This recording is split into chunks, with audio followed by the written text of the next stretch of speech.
Hello everyone, you are welcome to Abexy learning. Abexy learning में आप सभी का स्वागत है। उम्मीद करता हूँ आप सब अच्छे होंगे और अपनी पढ़ाई अच्छे से कर रहे होंगे। तो आज की क्लास में हमारा पॉलिटी का अगला लेक्चर होगा और इस लेक्चर में हम कवर करेंगे वाइस प्रेसिडेंट को, उपराष्ट्रपति के बारे में हम पढ़ेंगे। ठीक है, तो जैसा कि आप जानते हैं कि पिछली क्लास में हमने प्रेसिडेंट के बारे में कंप्लीट किया था, काफ़ी लंबी जो आपकी वीडियो थी। ठीक है, तो आज की जो क्लास हमारी वाइस प्रेसिडेंट उपराष्ट्रपति के बारे में होगा और इसको हम डिटेल में जो है आज कवर करेंगे। तो यहाँ पे आप देख रहे हैं कि जो आर्टिकल 67 है वो किससे रिलेटेड है, वाइस प्रेसिडेंट से रिलेटेड है। तो यहाँ पे जो वाइस प्रेसिडेंट है वो आपका कब बनता है? तो वाइस प्रेसिडेंट है जो उपराष्ट्रपति है वो दो तरीके से आपका बनता है। एक तो आपका जो चेयरमैन ऑफ राज्यसभा मीन्स ये राज्यसभा का सभापति होता है। ठीक है, उपराष्ट्रपति है वो क्या होता है, राज्यसभा का सभापति होता है, चेयरमैन ऑफ राज्यसभा।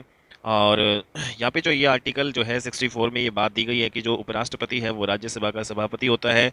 लेकिन जब प्रेसिडेंट है, राष्ट्रपति की डेथ हो जाती है, तो एक्टिंग प्रेसिडेंट के रूप में जो है काम करता है, कार्यवाहक राष्ट्रपति के रूप में काम करता है आपका ये उपराष्ट्रपति। ठीक है, तो उपराष्ट्रपति है आपका, ये दो तरीके से काम करता है। एक तो जो चेयरमैन ऑफ राज्यसभा के रूप में काम करता है, दूसरा जो है एक्टिंग प्रेसिडेंट, कार्यवाहक राष्ट्रपति के रूप में काम करता है। ठीक है, तो यहाँ पे जो एक्टिंग प्रेसिडेंट के रूप में राष्ट्रपति जो वाइस प्रेसिडेंट है वो आपका काम करता है आर्टिकल नंबर 65 के अकॉर्डिंग। तो ये आपके आर्टिकल थे। आर्टिकल 63 में वाइस प्रेसिडेंट दे रखा है, आर्टिकल 64 में दे रखा है कि भाई जो उपराष्ट्रपति है वो चेयरमैन ऑफ राज्यसभा के रूप में काम करता है, मीन्स राज्यसभा का सभापति होता है उपराष्ट्रपति। ठीक है, और दूसरा जो है यहाँ पे 65 आर्टिकल में दे रखा है कि जो एक्टिंग प्रेसिडेंट, कार्यवाहक राष्ट्रपति के रूप में काम करता है। ठीक है, तो यहाँ पे हमने जो है ये इंपॉर्टेंट चीज़ देखी, लेकिन सबसे इंपॉर्टेंट चीज़ इसमें यह है कि जो वाइस प्रेसिडेंट है उपराष्ट्रपति, ये कभी भी जो है उपराष्ट्रपति के पद पे काम नहीं करता। ये या तो राज्यसभा का सभापति के रूप में काम करता है या फिर आपका एक्टिंग प्रेसिडेंट के रूप में काम करता है। ठीक है, तो यहाँ पे हमने देख लिया इंपॉर्टेंट जो पॉइंट यहाँ पे डिस्कस करें। उपराष्ट्रपति का अपना कोई फॉर्मल वर्क नहीं होता है, वह या तो राज्यसभा का सभापति या फिर एक्टिंग प्रेसिडेंट में कार्यवाहक राष्ट्रपति के रूप में काम करता है। ठीक है, तो ये इंपॉर्टेंट पॉइंट है। नेक्स्ट जो इंपॉर्टेंट पॉइंट यहाँ पे है कि एकमात्र ऐसा पद जिसे अपने पद के अनुसार सैलरी नहीं मिलती, तो कौन सा है वो पद? तो वाइस प्रेसिडेंट, उपराष्ट्रपति। तो उपराष्ट्रपति जो है एकमात्र ऐसा पद है जिसे अपने पद के रूप में सैलरी नहीं मिलती। उपराष्ट्रपति को हमेशा राज्यसभा के सभापति के रूप में आपकी सैलरी यहाँ पे मिलती है। तो नेक्स्ट इंपॉर्टेंट पॉइंट है कि जब राज्यसभा का सभापति के रूप में वो कार्य करता है तो उपराष्ट्रपति को राज्यसभा का सभापति की सैलरी मिलती है। लेकिन जब उपराष्ट्रपति एक्टिंग प्रेसिडेंट मीन्स कार्यवाहक राष्ट्रपति के रूप में आपका काम करेगा तो उसको सैलरी जो है मिलेगी प्रेसिडेंट वाली। ठीक है, तो राष्ट्रपति की सैलरी उसको मिलती है। तो इस प्रकार से कभी भी जो है उपराष्ट्रपति अपने जो उपराष्ट्रपति के पद पर काम नहीं करता है। ठीक है, तो यहाँ पे हमने देखा कि जो उपराष्ट्रपति पद का कोई काम नहीं होता है तो उसे उपराष्ट्रपति पद की सैलरी भी नहीं मिलती है। ठीक है, अगला इंपॉर्टेंट पॉइंट यहाँ पे देखिए कि जो वाइस प्रेसिडेंट है उपराष्ट्रपति shall be ex officio chairman of Rajya Sabha. तो वेरी वेरी इंपॉर्टेंट पॉइंट है, आर्टिकल नंबर 64 में ये दिया गया है कि भाई जो वाइस प्रेसिडेंट है, जो उपराष्ट्रपति है, वो राज्यसभा का पदेन सभापति के रूप में जो है काम करेगा। राज्यसभा का पदेन सभापति होगा vice president shall be ex officio chairman of Rajya Sabha. ठीक है, और ये जो हमने बात कहाँ से ली है, इसका जो सोर्स हमने लिया है यूएसए से। ठीक है, अमेरिका से हमने लिया है कि भाई जो उपराष्ट्रपति है वो राज्यसभा का पदेन सभापति के रूप में काम करेगा। ये चीज़ हमने ली है अमेरिका से। नेक्स्ट यहाँ पे जो देख लेते हैं कि जो एक्स ऑफिशियो मीन्स जो पदेन जो सभापति होता है, पदेन का मतलब क्या होता है? तो एक्स ऑफिशियो जो है इसका मतलब होता है कि वो अपने आप बन जाता है। एक्स ऑफिशियो या पदेन का मतलब क्या होता है कि अपने आप बन जाता है। जैसे फॉर एग्जांपल अगर हम बात करें कि जो प्राइम मिनिस्टर है आपके, प्रधानमंत्री, ठीक है, तो वो जो जैसे ही प्रधानमंत्री जो है हमारे देश के कोई बनेंगे तो हमारे देश में क्या होता है, एक नीति आयोग होता है। तो नीति जो आयोग है उसके जो अध्यक्ष कौन होते हैं? प्रधानमंत्री। ठीक है, तो प्रधानमंत्री जो है बनाए नहीं जाते, इसके अध्यक्ष ऑटोमेटिक बनते हैं। जो भी प्रधानमंत्री बनेगा वो ऑटोमेटिकली आपका नीति आयोग का क्या बन जाएगा? पदेन जो है यहाँ पे अध्यक्ष बन जाता है। तो सेम जो है यही जो बात है कि जो आपका जो एक्स ऑफिशियो या पदेन का मतलब होता है उस पोस्ट का ना तो जो इलेक्शन होता है, ठीक है, ना ही सिलेक्शन होता है, ना उसको नॉमिनेट किया जाता है और ना ही उसको अपॉइंट किया जाता है। मीन्स निर्वाचन यहाँ पे नहीं होता है, चयन भी नहीं होता है, मनोनीत भी नहीं होता है, नियुक्त भी नहीं किया जाता है। मीन्स वो अपने आप बन जाता है। तो यहाँ पे जो उपराष्ट्रपति है उसको ना तो निर्वाचन ना ही उसका निर्वाचन होता है, ना ही उसका चयन होता है, ना ही मनोनीत उसको किया जाता है और ना ही नियुक्त किया जाता है। उपराष्ट्रपति है वो अपने आप ऑटोमेटिकली बन जाता है। इसलिए हम कहेंगे कि जो उपराष्ट्रपति है वो राज्यसभा का पदेन सभापति होता है। ठीक है, तो ये हमने देखा कि जो वाइस प्रेसिडेंट है उसका ना तो इलेक्शन होता है, ना ही उसका सिलेक्शन होता है, ना ही उसको नॉमिनेट किया जाता है और ना ही अपॉइंट किया जाता है। ठीक है, तो ये आपका मीनिंग है पदेन का। तो पदेन का मतलब क्या होता है, एक्स ऑफिशियो का मतलब होता है अपने आप बन जाता है, ठीक है, हेड उपराष्ट्रपति। तो जैसे इसके बारे में अगर हम और देखें तो यहाँ पे हमने तो ये देख लिया है कि पदेन का मतलब क्या होता है, अपने आप बन जाता है, ना इलेक्शन होता है उसका, ना सिलेक्शन होता है, ना नॉमिनेट जो है वो किया जाता है और ना ही उसको अपॉइंट किया जाता है। फॉर एग्जांपल मैंने बता दिया, जैसे जो प्राइम मिनिस्टर है हमारी, ठीक है, जैसे अभी जो करंट में प्रधानमंत्री नरेंद्र मोदी जी आपके भारत के प्रधानमंत्री हैं, तो ये जो एक्स ऑफिशियो या फिर पदेन सभापति होते हैं, एक्स ऑफिशियो हेड जो है किस किस का होता है, यहाँ पे जो है सबसे इंपॉर्टेंट बात यह है कि नेशनल डेवलपमेंट जो आपकी काउंसिल है, ठीक है, राष्ट्रीय जो विकास परिषद, उसके जो एक्स ऑफिशियो जो है हेड कौन होते हैं, प्राइम मिनिस्टर होते हैं। और राष्ट्रीय विकास जो परिषद है इसके एक्स ऑफिशियो या पदेन सभापति आपके कौन होते हैं, प्रधानमंत्री, और ये ऑटोमेटिक बन जाते हैं। ठीक है, जो कोई भी प्रधानमंत्री बनेगा भारत का, वो ऑटोमेटिकली नेशनल डेवलपमेंट काउंसिल का क्या बन जाएगा, एक्स ऑफिशियो हेड बन जाएगा। ठीक है, ऐसे ही नीति आयोग है हमारा, ठीक है, और राष्ट्रीय जो है सुरक्षा परिषद, जिसको हम नेशनल सिक्योरिटी काउंसिल बोलते हैं। ठीक है, नेक्स्ट जो है यहाँ पे हमारा एनडीएमए है, जिसको नेशनल डिजास्टर मैनेजमेंट अथॉरिटी बोलते हैं। तो इस प्रकार से ये जो है कुछ संस्थाएं हैं जिनके जो हेड है वो एक्स ऑफिशियो या पदेन जो है सभापति हम कह सकते हैं। तो ये ऑटोमेटिक आपके बन जाते हैं।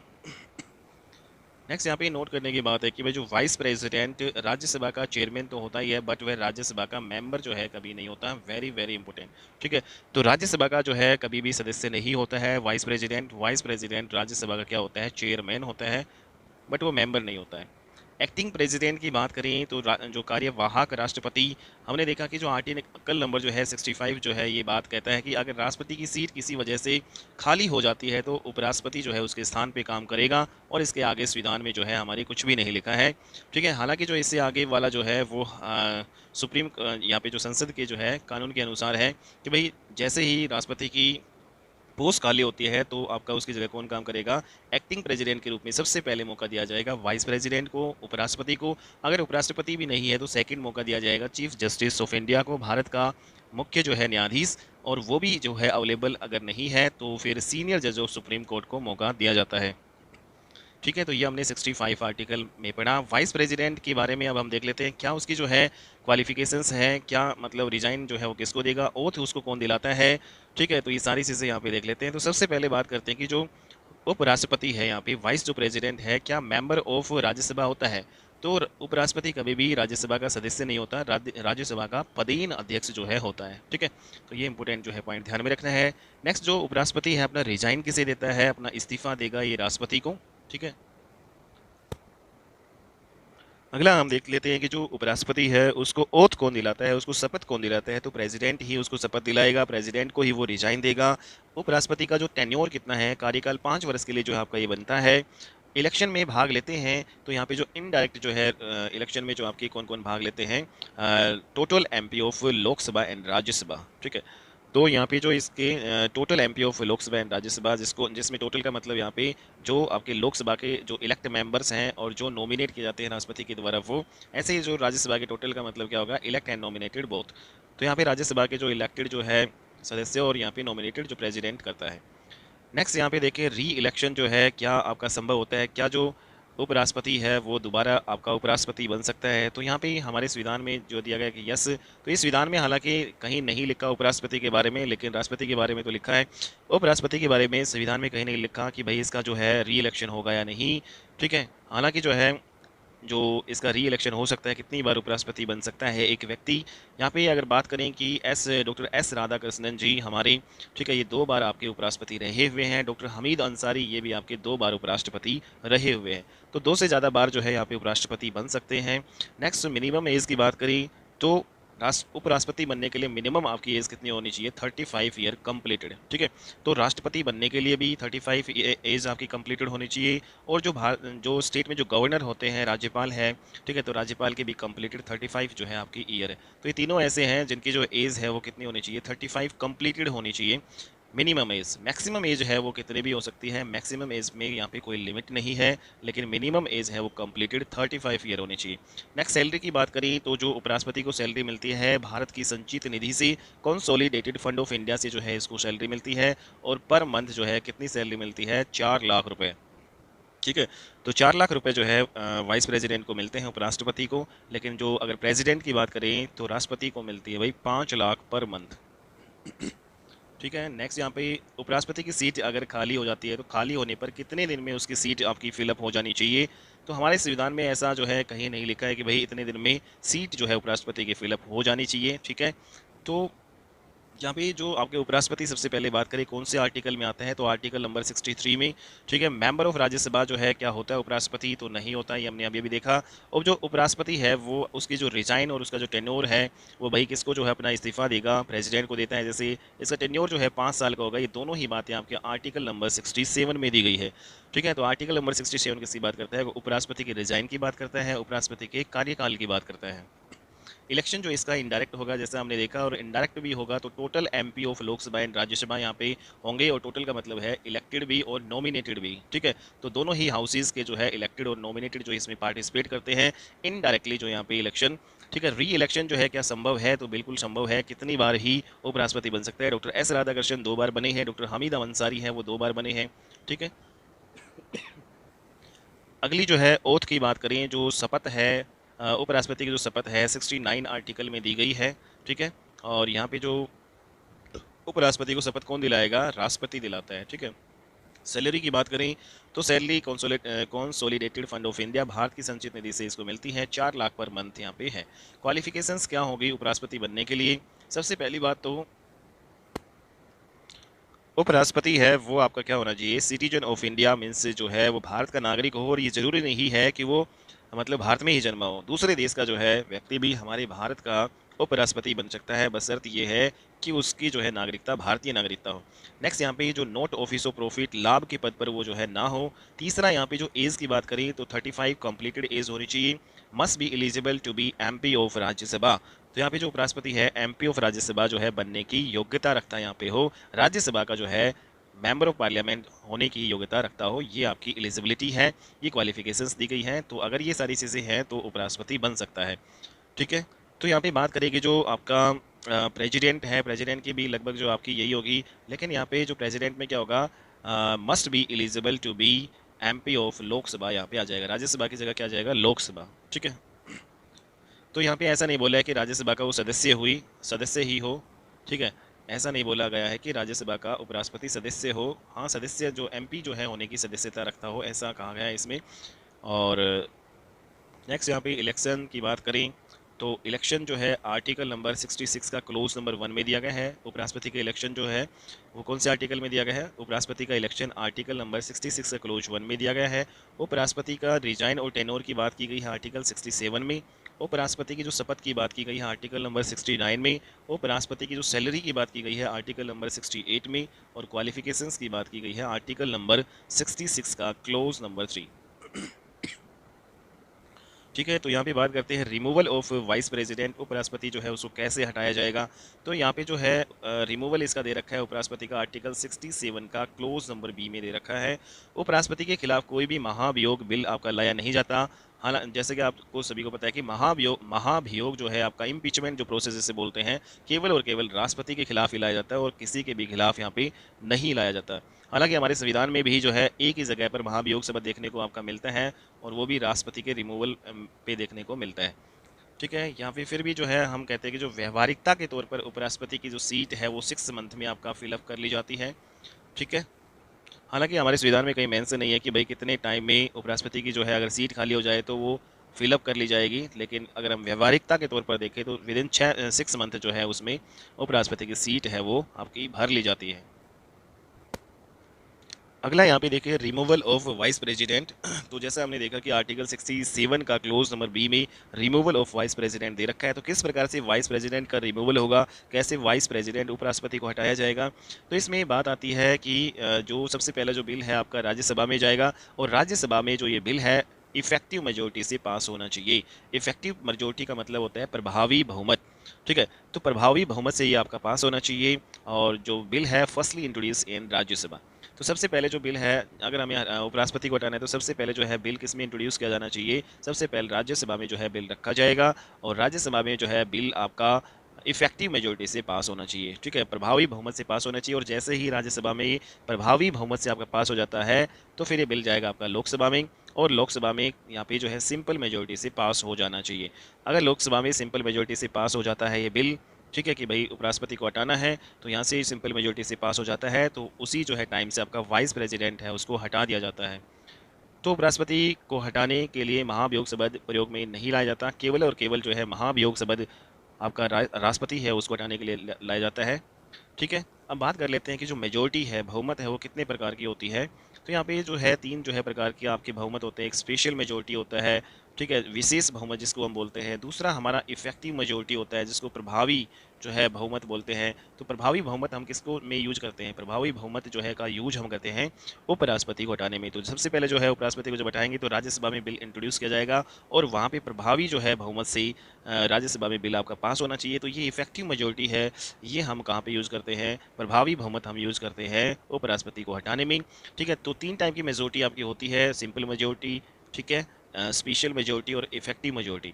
तो ये हमने देखा। तो सबसे पहले बात कर लेते हैं सिंपल मेजोरिटी की। सिंपल जो है मेजोरिटी जिसको हम साधारण बहुमत बोलते हैं। ठीक है, तो साधारण बहुमत क्या होता है वो हम देख लेते हैं। साधारण बहुमत, साधारण बहुमत majority of present and voting member of the house. ठीक है, तो साधारण बहुमत क्या होता है कि जो आपके प्रेजेंट और वोटिंग मेंबर होते हैं हाउस के, उसका जो है बहुमत सदन के मत देने वाले सदस्य और वर्तमान जो है सदस्य का बहुमत आपका होता है। ठीक है, तो मत देने वाले सदस्य और वर्तमान में जो सदस्य हैं उनका बहुमत होता है। जैसे फॉर एग्जांपल से अगर हम समझे इसको, अगर 100 में से 80 जो है प्रेजेंट है, तो यहाँ पे जो 80% है तो इसका बहुमत क्या होगा, इस प्रेजेंट का बहुमत क्या होता है, बहुमत होता है भाई जो half plus one, 50% plus one होता है आपका बहुमत। तो इसका 80 का 50% कितना होगा, 40, 40 प्लस वन कितना होगा, 41। तो 41 क्या हो जाएगा, बहुमत। ठीक है, तो ये आपका हो जाएगा तुम्हें। तो 100 में से 80 अगर परसेंट हो तो 41 का बहुमत हुआ, और अगर 40% होंगे तो बहुमत कितने का होगा, 21 का होगा। ठीक है, मतलब हमेशा हाफ प्लस वन आपका होता है। तो यहाँ पे ये हमने देखा सिंपल मेजोरिटी में क्या होता है कि present and voting member of the house, सदन के मत देने वाले सदस्य, एंड वर्तमान जो है सदस्य का जो बहुमत आपका ये होता है। अगली जो मेजोरिटी के बारे में अगला जो बहुमत हमारा होता है इफेक्टिव मेजोरिटी, प्रभावी बहुमत का हम देखते हैं। ये क्या होता है, प्रभावी बहुमत। तो यहाँ पे प्रभावी बहुमत जो है, जैसे कि हमने यहाँ पे देखा कि भाई जो राज्यसभा है उसमें कुल जो है 245 जो है सीटें होती हैं। अगर जो है उसमें 5 वैकेंट है तो कुल मिलाकर यहाँ पे कितनी होगी भाई, 240 जो है यहाँ पे सीटें हुई। तो इसमें से जो है जो 5 वैकेंट हुई वो किस कारण हुई भाई, किसी ने रिजाइन किया, किसी को हटाया गया, या फिर किसी की डेथ हो गई। तो इस प्रकार से 245 में से 5 सीट अगर वैकेंट हुई तो 240 यहाँ पे बचती है। तो मेजोरिटी की बात करेंगे तो मेजोरिटी यहाँ पे क्या होगी, तो 240 का हाफ कितना होता है, 120। ठीक है, और मेजोरिटी होने के लिए प्लस वन और करेंगे, मीन्स 50% प्लस वन। तो यहाँ पे 121 आएगा, हाफ प्लस वन जो भी यहाँ पे जो है संख्या आएगी, तो उससे हर हालत में जो है आपका बिल पास हो जाना चाहिए। ठीक है, तो ये हमने देखा। ठीक है, अगर इसको और डिटेल में देखें, स्पेशल जो मेजोरिटी ये हमारी क्या थी, इफेक्टिव मेजोरिटी को इसको आगे और अच्छे तरीके से देखते हैं। तो स्पेशल मेजोरिटी जो आपका विशेष बहुमत है वो 3 प्रकार का होता है भाई। तो टाइप ए, और टाइप नंबर 2 की, और टाइप नंबर 3 की। तो इस प्रकार से स्पेशल मेजोरिटी है वो आपकी 3 टाइप की होती है। इन सभी जो है को हम डिस्कस कर लेते हैं वन बाय वन। तो स्पेशल मेजोरिटी टाइप 1 वाली क्या होती है भाई, तो इसमें होता है 2/3 मेजोरिटी ऑफ टोटल मेंबर्स। ठीक है, तो और ये आपका आर्टिकल नंबर 61 में दी गई है। और ये इस जो है टाइप 1 वाली मेजोरिटी से हम किस में यूज करते हैं, रिमूवल ऑफ प्रेसिडेंट। जब भी राष्ट्रपति को हटाते हैं तो हम स्पेशल मेजोरिटी विशेष बहुमत का यूज़ करते हैं, और वो भी टाइप 1 वाली विशेष जो है बहुमत का।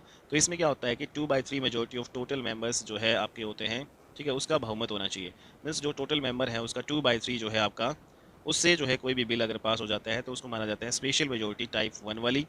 ठीक है, और इसमें जो है टोटल, इसमें जो ये होता है कि कोई आए ना आए कोई फ़र्क नहीं पड़ता, टोटल का 2/3 से यहाँ पे पास होना चाहिए।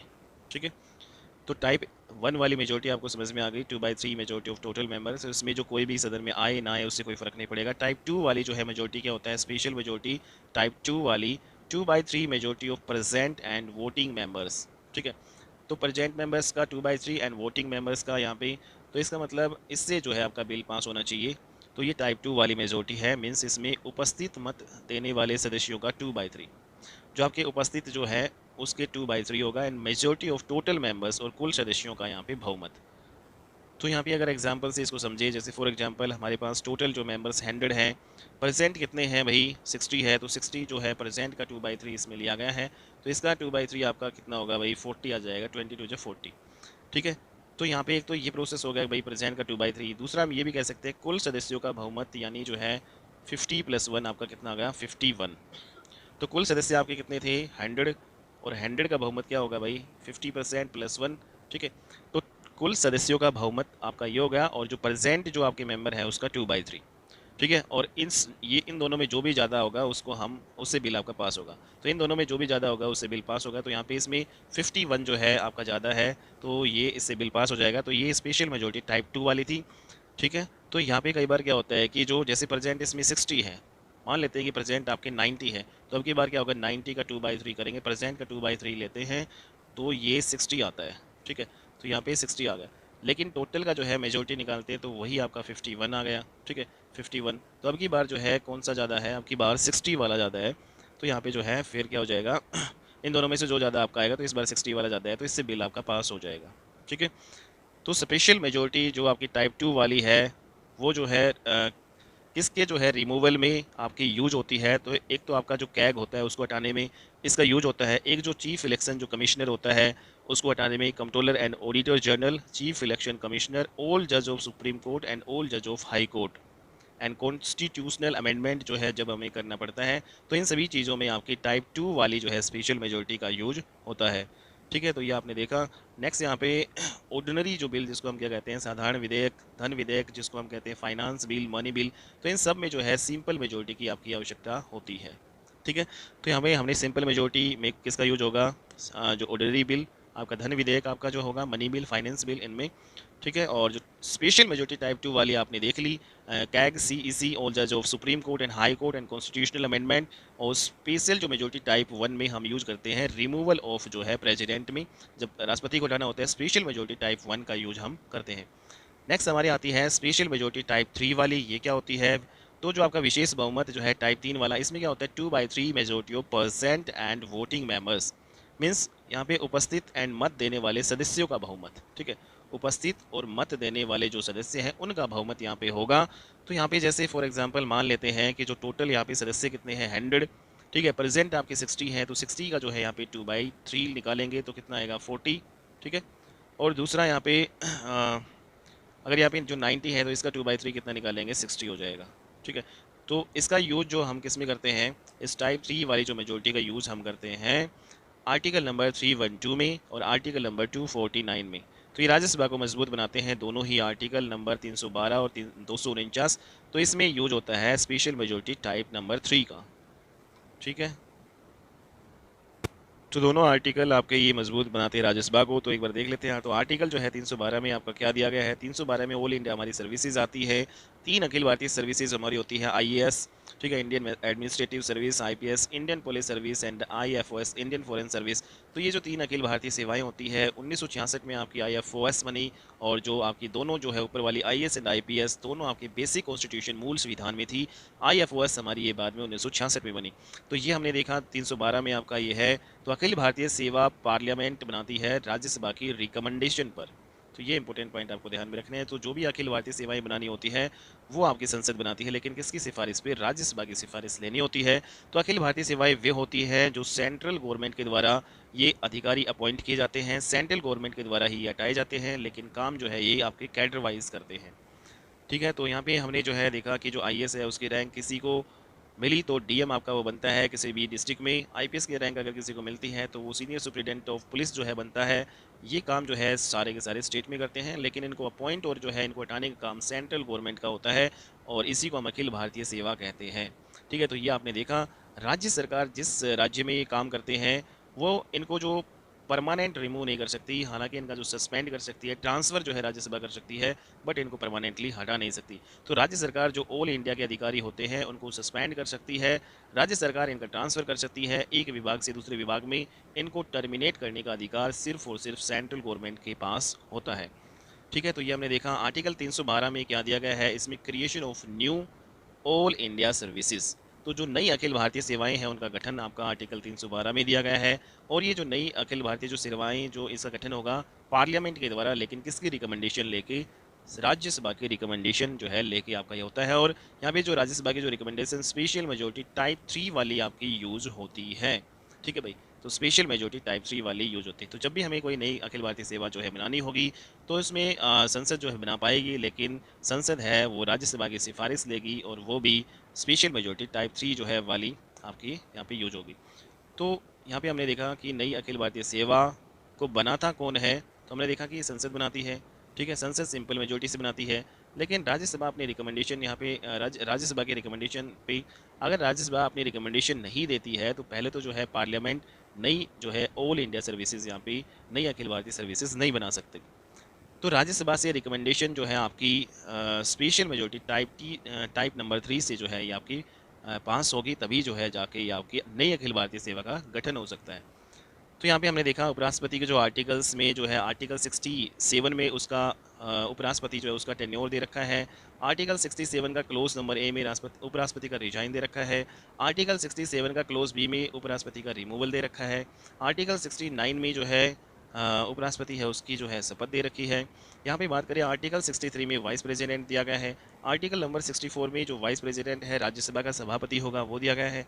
आर्टिकल 65 में वाइस जो प्रेसिडेंट है वो क्या होगा कि एक्टिंग प्रेसिडेंट के रूप में आपका काम करता है। और आर्टिकल 66 के भी जो आपके क्लोजेस है, इसमें 66 का क्लोज नंबर 1 में इलेक्शन दे रखा है और 66 का क्लोज नंबर 3 में क्वालिफिकेशंस जो है वाइस प्रेसिडेंट की दे रखी है। तो ये सारे आर्टिकल हो गए। आर्टिकल 249 इसमें क्या दिया गया है, इसमें जो भाई आपका 7 शेड्यूल आपका आता है। ठीक है, और 7 शेड्यूल है, इसमें लिस्ट जो है सूचियाँ दी गई है। सूचियाँ आपकी जो है 3 प्रकार की होती है, जैसे आपने देखा यूनियन लिस्ट, स्टेट लिस्ट और कॉन्करेंट लिस्ट, संघ सूची, राज्य सूची और समवर्ती सूची। जैसा कि हम सभी जानते हैं कि जो संघ सूची है उसमें 100 विषय होते हैं। कानून बनाने का अधिकार जो है सेंट्रल गवर्नमेंट का है। संघ सूची पे कानून बनाने का अधिकार सेंट्रल गवर्नमेंट का होता है। स्टेट सूची जो राज्य सूची है उसमें टोटल जो है 61 सब्जेक्ट दे रखे हैं और इन 61 सब्जेक्ट अभी जो है हालांकि 59 हो चुके हैं, तो इन सभी सब्जेक्ट पर कानून बनाने का अधिकार राज्य सरकार का है। कॉन्करेंट जो लिस्ट है समवर्ती सूची उसमें टोटल 52 सब्जेक्ट आते हैं और उस पर जो है कानून बनाने का अधिकार सेंटर एंड स्टेट दोनों जो है गवर्नमेंट का होता है। बट जो अल्टीमेट जो अथॉरिटी है वो किसके पास होती है, सेंट्रल गवर्नमेंट के पास होती है। ठीक है, तो ये हमने देखा। अगला यहाँ पे ये देखें कि जो स्टेट लिस्ट में जो कानून बनाने का अधिकार स्टेट का है, बट क्या पार्लियामेंट भी स्टेट लिस्ट के मामले में कानून बना सकती है, तो पार्लियामेंट भी जो है स्टेट लिस्ट के मामले में कानून आपकी बना सकती है। ठीक है, नेक्स्ट यहाँ पे इंपॉर्टेंट पॉइंट है भाई आर्टिकल 249। ये कहता है कि अगर राज्यसभा अपनी रिकमेंडेशन जो है टाइप 3 वाली जो है स्पेशल मेजोरिटी से दे, तब राज्य सूची पर भी कानून बनाने का अधिकार सेंट्रल गवर्नमेंट यानी पार्लियामेंट कानून आपकी बना सकती है। ठीक है, तो हमने देखा कि आर्टिकल 249 के द्वारा अगर राज्यसभा अपनी रिकमेंडेशन टाइप 3 से जो है आपकी देती है, तो यहाँ पे जो सेंट्रल गवर्नमेंट है वो आपकी राज्य सूची के जो है ऊपर भी जो क्या बना सकती है, कोई भी कानून बना सकती है, ये दिया गया है। तो ये पावर दी गई है 249 में। तो power of parliament to make regulation on matter of all subject of state list recommendation of Rajya Sabha, तो ये आर्टिकल 249 के द्वारा होता है। ठीक है, तो यहाँ पे हमने देखा कि जो प्रेसिडेंट है उसका इलेक्शन जब होता है तो यहाँ पे जो सिक्योरिटी अमाउंट होती है, कि जमानत राशि है वो जब्त आपकी होती है। तो जमानत राशि है वो भरनी होती है। इसमें अगर 1/3 से कम वोट मिलते हैं तो जमानत राशि क्या होती है, जब्त कर ली जाती है। और इसमें जमानत राशि कितनी होती है, 15,000 रुपये। तो ये इंपॉर्टेंट पॉइंट है, ठीक है, एग्जाम पॉइंट ऑफ व्यू से। तो जब भी प्रेसिडेंट का इलेक्शन होता है तो उसमें जमानत राशि जो कितनी जब्त की जाती है, 15,000 रुपये भरी जाती है। और अगर जो है जब वोटिंग होती है तो उसमें 1/6 से जो है उसको कम वोट मिलते हैं तो ये जो 15,000 रुपये भी वापस जो है ले लिए जाते हैं भाई। ठीक है, जब्त कर लिए जाते हैं। तो हमने यहाँ पे देखा कि जो राष्ट्रपति का जो इलेक्शन होता है इसमें यहाँ पे 50 MP या MLA जो है आपके क्या करते हैं, प्रोपोसर प्रस्तावक के रूप में यहाँ पे होते हैं। और 50 MP या MLA आपका क्या होते हैं, अनुमोदक, जिसको नोमिनेटर बोलते हैं। तो जब कोई राष्ट्रपति पद के लिए खड़ा होता है तो प्रोपोज मीन्स जो प्रस्तावक के रूप में 50 MP या MLA आपके होने चाहिए। ठीक है, तो जब भी राष्ट्रपति जो है पद के लिए कोई भी खड़ा होता है तो प्रपोज या प्रस्तावक के रूप में उसके पास 50 MP या फिर MLA दोनों में से कोई भी एक आपका होना चाहिए। तो जब कोई राष्ट्रपति पद के लिए खड़ा होता है तो प्रस्तावक के रूप में 50 MP या MLA होने चाहिए, यानी हमारे जो राष्ट्रपति पद के लिए इनको जो है खड़ा करना चाहते हैं। और उसके बाद जब पर्चा मतलब भरा जाता है तो उसके बाद में फिर 50 MP या MLA का जो है साइन भी आपके होने चाहिए। ठीक है, या तो 50 MP या 50 MLA, तो इसको जो है हम सेकेंडर भी कहते हैं अलग से। तो ये अलग अलग जो है MP या MLA आपके होते हैं। तो यहाँ पे अगर उपराष्ट्रपति की बात करें, जब इसका इलेक्शन होता है तो इसमें जो जमानत राशि सिक्योरिटी अमाउंट वही सेम होती है, 15,000 रुपये भरवाई जाती है। और इसमें अगर जो है 1/6 से भी कम वोट मिलते हैं तो जमानत राशि 15,000 रुपये जो होती है वो जब्त कर ली जाती है। लेकिन जब उपराष्ट्रपति जो है पद के लिए खड़ा होता है तो इसके लिए जो प्रोपोजर के रूप में कितने एमपी जो है आपके होने चाहिए, 20 एमपी होने चाहिए, और नॉमिनेटर जो है अनुमोदक के रूप में भी जो है 20 एमपी होने चाहिए। राष्ट्रपति के केस में आपके 50 एमपी या एमएलए आपके होने चाहिए दोनों केसेस में, लेकिन वाइस प्रेसिडेंट के केस में 20 एमपी प्रस्तावक के रूप में और 20 एमपी जो है अनुमोदक के रूप में होने चाहिए। कुछ इंपॉर्टेंट पॉइंट यहाँ पे देख लेते हैं उपराष्ट्रपति से। तो डॉक्टर एस राधाकृष्णन 2 बार आपके जो ये बने हुए हैं, ठीक है। तो सबसे पहले जो वाइस प्रेसिडेंट आपके डॉक्टर एस राधाकृष्णन ये 2 बार बने। फिर सेकंड जो है डॉक्टर यहाँ पे जाकिर हुसैन आपके बने, ठीक है। फिर आपके बनते हैं वीवी गिरी, उसके बाद में बनते हैं आपके जेडी पाठक, ठीक है। फिर बनते हैं बीडी जत्ती, और बीडी जत्ती जो है, और यहाँ फिर उसके बाद में मोहम्मद हिदायतुल्ला। बीडी जत्ती और मोहम्मद हिदायतुल्ला ये दोनों एक्टिंग प्रेसिडेंट आपके रह चुके हैं, कार्यवाहक राष्ट्रपति आपके रह चुके हैं। और हमने देखा कि अब तक 3 जो है कार्यवाहक राष्ट्रपति आपके बन चुके हैं, ठीक है। तो इस प्रकार से उपराष्ट्रपति जो है सबसे पहले डॉक्टर एस राधाकृष्णन, जाकिर हुसैन, वीवी गिरी, जेडी पाठक, बीडी जत्ती, मोहम्मद हिदायतुल्ला, फिर उसके बाद में आर वेंकटरमन बनते हैं, शंकर दयाल शर्मा बनते हैं, के नारायण जो है आपके बनते हैं, ठीक है। और फिर उसके बाद जो है कृष्णकांत, भैरव सिंह शेखावत बनते हैं। हामिद अंसारी जो उपराष्ट्रपति जो है आपके ये भी 2 बार बन चुके हैं। एस राधाकृष्णन भी 2 बार बन चुके हैं, ठीक है। वेंकैया नायडू जी हमारे जो है 13वीं आपके उपराष्ट्रपति है, ठीक है। तो ये हमने देखा। तो जेडी पाठक, कृष्णकांत, भैरव सिंह शेखावत, हामिद अंसारी, वेंकैया नायडू, ये जो है 5 कभी भी जो है आपके प्रेसिडेंट नहीं बने हैं, ठीक है। तो जेडी पाठक, कृष्णकांत, भैरव सिंह शेखावत, हामिद अंसारी, वेंकैया नायडू कभी भी जो है आपके राष्ट्रपति नहीं बने हैं। बाकी सारे आपके बन चुके हैं। एक्टिंग प्रेसिडेंट के रूप में आपके 3 जो है ये रहे हैं, वीवी गिरी, बीडी जत्ती और मोहम्मद हिदायतुल्ला। 3 ऐसे जो हैं जो एक्टिंग प्रेसिडेंट के रूप में रह चुके हैं। लेकिन 2 ऐसे जो है वाइस प्रेसिडेंट है जो एक्टिंग प्रेसिडेंट के रूप में रह चुके हैं आपके, बीडी जत्ती और मोहम्मद हिदायतुल्ला, ठीक है। तो कुछ और इम्पोर्टेंट बातें यहाँ पे देख लेते हैं कि ऐसे कौन कौन से पद है जिनका हमारी अनुसूची 3rd में मेंशन नहीं है कि शपथ कैसे दिलाई जाती है। तो यहाँ पे जो आपका राष्ट्रपति, उपराष्ट्रपति, राज्यपाल, ये हमारी अनुसूची 3rd में है। और यहाँ पर जो है यहाँ शपथ का जो है कोई आपका परफॉर्मा मतलब नहीं दे रखा, कोई भी परफॉर्मूला नहीं दे रखा है, क्योंकि राष्ट्रपति की जो शपथ का जो परफॉर्मूला है वो आर्टिकल नंबर जो है 60 में दिया गया है, उपराष्ट्रपति का जो है वो 69 में दिया गया है, ठीक है। और इसके अलावा जो आपके राज्यपाल है उसका दिया गया है 159 में। तो ये अनुसूची 3rd में नहीं दिए गए हैं, क्योंकि अनुसूची नंबर जो 3rd है उसको ओथ के रिगार्डिंग जो आपकी है। तो तीसरी अनुसूची है उसमें आपकी ओथ शपथ दी गई है, सभी की शपथ आती है, लेकिन किस किस की नहीं है यहाँ पे, राष्ट्रपति, उपराष्ट्रपति, राज्यपाल की। राष्ट्रपति की जो है आर्टिकल 60 में है, उपराष्ट्रपति की जो शपथ है 69 में है, और 159 में राज्यपाल की शपथ दी गई है। नेक्स्ट इंपॉर्टेंट पॉइंट यहाँ पे, कभी कभी जो राष्ट्रपति है संविधान का जो है आपका परिरक्षण, संविधान का जो है रक्षण या रक्षक जो है, परिरक्षक जो है माना जाता है, तो उसको जो ओथ दिलाई जाती है वो संविधान के प्रिजर्व के रूप में, डिफेंड के रूप में, प्रोटेक्ट के रूप में दिलाई जाती है, ठीक है। तो राष्ट्रपति की जो आपका शपथ दिलाई जाती है उस संविधान के प्रोटेक्ट के रूप में, संविधान के प्रिजर्व के रूप में, संविधान के जो है डिफेंड के रूप में दिलाई जाती है। और जबकि उपराष्ट्रपति को जब शपथ दिलाई जाती है तो वो हमेशा संविधान के टू फेथ के रूप में आपकी दिलाई जाती है, ठीक है। तो ये इंपॉर्टेंट पॉइंट है आपकी, ठीक है। उपराष्ट्रपति को हमेशा टू फेथ जो है के रूप में जो है दिलाई जाती है, और प्रेसिडेंट को दिलाई जाती है to preserve, to protect and to defend के रूप में, कि भाई जो है ये सारी चीज़ें इनके रूप में दिलाई जाती है।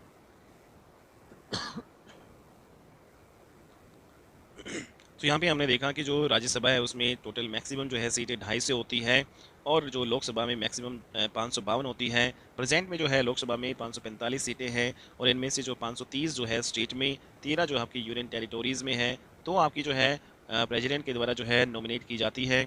उसी प्रकार जो राज्यसभा है उसमें 250 जो मैक्सिमम सीटें 245 प्रेजेंट में है, जिसमें 233 पे इलेक्शन जो है ये इलेक्ट होके आते हैं, और 12 जो है प्रेसिडेंट जो है नॉमिनेट करता है।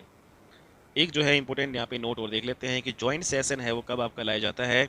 तो ये जो है आपका, हालांकि बिल का जो टॉपिक है ऑर्डिनरी बिल, जिसे हम साधारण जो विधेयक के मामले में जॉइंट सेशन जो है लाया जा सकता है। तो जो भी आपका ऑर्डिनरी बिल है, साधारण विधेयक है, उसके मामले में जॉइंट सेशन मीन्स संयुक्त अधिवेशन जो जिसको हम कहेंगे वो लाया जा सकता है, जो कि आर्टिकल नंबर 108 में आपका आता है। तो इसको कौन लेके आएगा, जो साधारण विधेयक के ऊपर जो जॉइंट सेशन लेके आता है राष्ट्रपति आर्टिकल 108 के अकॉर्डिंग। और जब ऑर्डिनरी बिल को लेकर कोई कॉन्फ्लिक्ट हो जाता है, जब साधारण जो बिल है उसको लेकर कोई विवाद उत्पन्न हो जाता है, तो ही जो आपका क्या लाया जाता है, जॉइंट सेशन लाया जाता है, संयुक्त अधिवेशन लाया जाता है। और इसकी चेयरमैनशिप कौन करता है, स्पीकर ऑफ लोकसभा करता है। तो इंपॉर्टेंट पॉइंट ये है कि भाई जॉइंट सेशन जो है, संयुक्त अधिवेशन लाया जाता है, वो आपका जब भी लाया जाता है तो उसकी चेयरमैनशिप, उसकी अध्यक्षता कौन करता है, लोकसभा का स्पीकर करता है। और इस जॉइंट सेशन को कौन लेके आता है, राष्ट्रपति। किस आर्टिकल के तहत, आर्टिकल 108 के तहत। ठीक है, जैसे कि हमने यहाँ पे जो है साधारण बिल के रूप में जो लाया गया जॉइंट सेशन, तो हमने देखा कि जो अब तक 3 जो है मामलों में जॉइंट सेशन आपका लाया जा चुका है। तो ऐसे कौन कौन से मामले हैं जिनके ऊपर जॉइंट सेशन, संयुक्त अधिवेशन लाया गया है। पहला जो है यहाँ पे आपका डोरी एक्ट, जो आपका दहेज अधिनियम 1961 आया, तो इसके ऊपर जॉइंट सेशन लाया गया था। ठीक है। दूसरा जो जॉइंट सेशन आपका बैंकिंग एक्ट आया 1978 में, तब आपका लाया गया। तीसरी बार जो है जॉइंट सेशन लाया गया जो आपका पोटा एक्ट आपका हुआ 2002 में।